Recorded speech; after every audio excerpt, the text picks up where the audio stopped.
Teman-teman yang dikasih oleh Tuhan, apa kabar? Luar biasa baiknya. Perkenalkan, nama saya Delvira Nasari Zega. Saya berasal dari Provinsi Riau, Kabupaten Pelalawan. Nah teman-teman, saya akan menceritakan bakat saya, yaitu cerita Alkitab. Yuk, kita baca sama-sama Alkitabnya yang terdapat dalam 1 Korintus 13 ayat 8 sampai 11. Bunyi firman Tuhan yaitu kasih tidak berkesudahan dan membuat akan berakhir, bahasa roh akan berhenti, pengetahuan akan lenyap, sebab pengetahuan tidak lengkap dan membuat kita tidak sempurna. Tetapi jika yang sempurna tiba, maka yang tidak sempurna itu akan lenyap. Ketika aku kanak-kanak, aku berkata seperti kanak-kanak, aku merasa seperti kanak-kanak, aku berpikir seperti kanak-kanak. Sekarang sesudah aku menjadi dewasa, aku meninggalkan sifat kanak-kanak itu. Amin. Teman-teman, saya akan memberikan tema yaitu pemuda awal dari pemulihan. Pemuda awal dari pemulihan itu apa sih? Pemuda awal dari pemulihan itu yaitu ketika dia mau hidup yang baru atau mau mengenal yang baru, sama seperti dikatakan kalau kita mengenal orang yang baru. Nah teman-teman, kita belajar yuk menjadi pemuda awal dari pemulihan. Gimana caranya? Ayo kita bersama-sama. Poin pertama yang akan saya berikan adalah yaitu, nanti dulu kita baca ayatnya ya, ayat 11 bagian B. Begini bunyi firman Tuhan. Sekarang sesudah aku menjadi dewasa, aku meninggalkan sifat kanak-kanak gitu. Nah poin pertama yang akan saya berikan adalah yaitu kita harus meninggalkan sifat-sifat yang tidak bagus, sifat-sifat yang buruk, sifat-sifat yang tidak menyenangkan bagi orang-orang lain. Yang berarti kita harus move on. Kita move on dengan masalah-masalah yang buruk. Yaitu kita harus move on, tinggalkan dan move on ya.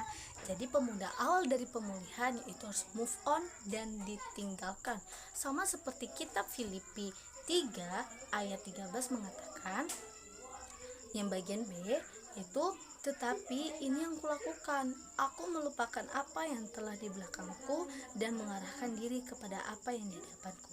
Jadi teman-teman, kita lupakan yang di belakang kita tinggalkan yang di belakang kita, dan berdirilah di hadapan dan berdirilah di depan, karena di depan sedang menanti kamu. Oke teman-teman, poin yang kedua apa sih? Ya, ini poin yang kedua. Kita baca kitabnya ya. Kitabnya yaitu Kitab 1 Petrus 4 ayat 8 berbunyi begini. Tetapi yang pertama, kasihlah sungguh-sungguh seseorang akan yang lain, sebab kasih menutupkan banyak sekali dosa. Teman-teman pasti tahu dong apa poin kedua?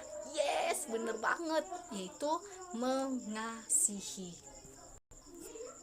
Kita menjadi pemuda awal dari pemulihan yaitu kita harus mampu mengasihi, bukan harus meninggalkan atau menanggalkan segala sifat-sifat kita yang tidak baik, sifat-sifat kita yang buruk, atau move on dengan masa lalu kita, tapi kita juga harus mampu mengasihi.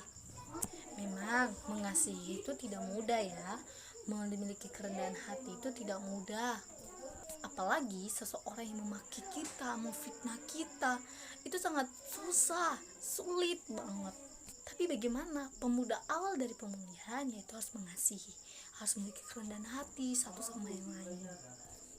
Saya tahu teman-teman, kita tidak sempurna, tapi kalau kita mampu melakukan dua hal ini, yaitu meninggalkan atau move on, yang kedua yaitu mengasihi. So, ayo teman-teman, saya mau ngajak kita semua, kita belajar menjadi pemuda awal dari pemulihan adalah harus move on, meninggalkan, dan poin yang kedua harus mengasihi. Saya tahu teman-teman, banyak masalah teman-teman yang dikasih oleh Tuhan, tapi kalau kita mampu percaya dengan Tuhan, akan selesai. Saya tahu teman-teman, mengasihi musuh itu tidak mudah. Saya tahu banget, mengasihi musuh sesama kita yang udah menyakiti kita tidak mudah. Mengasihi pacar kita yang udah putusi kita secara tiba-tiba tidak mudah. Mengasihi orang yang udah menyakiti kita tidak mudah. Tapi saya belajar, kita harus belajar mengasihi. Oke, itu aja yang saya sampaikan. Shalom.